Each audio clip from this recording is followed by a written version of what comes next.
Ganun ba? Nakasama. Di magulang pa na makakatiis na nakikita niya anak niya nagsasyagot ako siya kung buka. Bakit eh?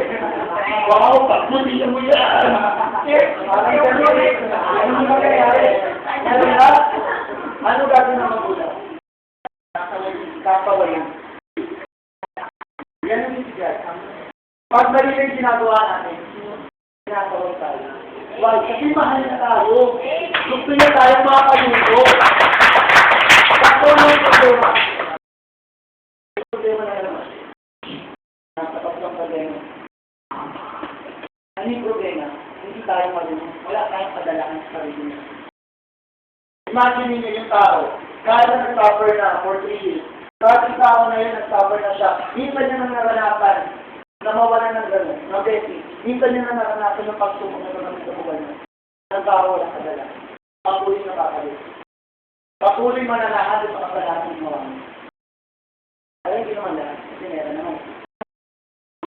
So, yung pangalawa is to measure active. So, binibigyan tayo ng pagsubok ni God.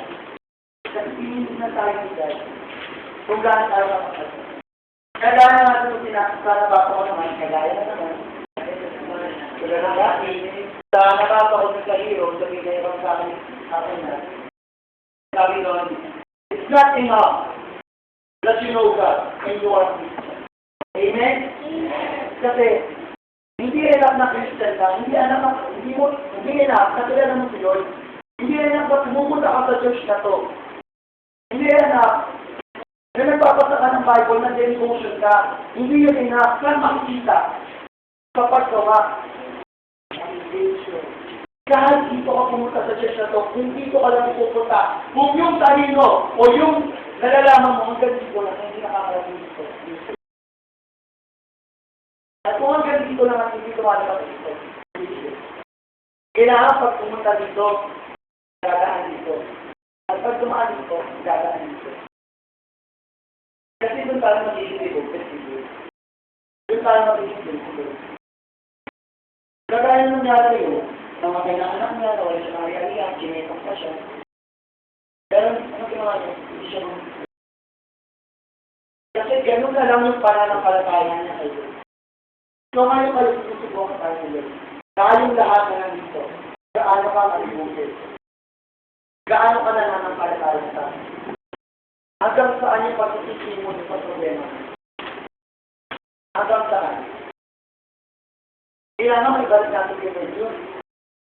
Kasi siya binigyan tayo as conditional love. So, bigyan din natin siya ng unconditional love. Di ba pwede yun? Di ba pwede yun?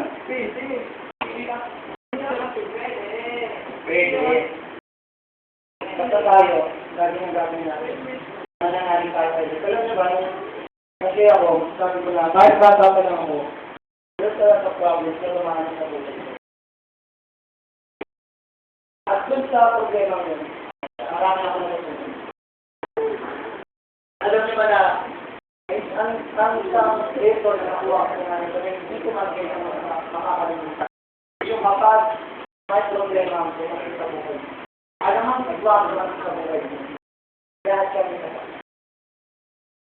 Kung yung pagbahan mo, wala na silang halos sa kalahati ko ba yun?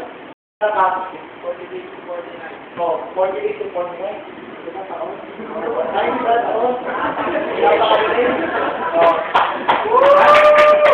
So yun ang nakakanya lahat ng problema na dumadaan sa akin. Ayaw ganan. Pero nasa yun, kung hanggang saan ka mananatilig. Kung hanggang saan ka mananatilig sa kanya. Kasi parang lovers yun eh.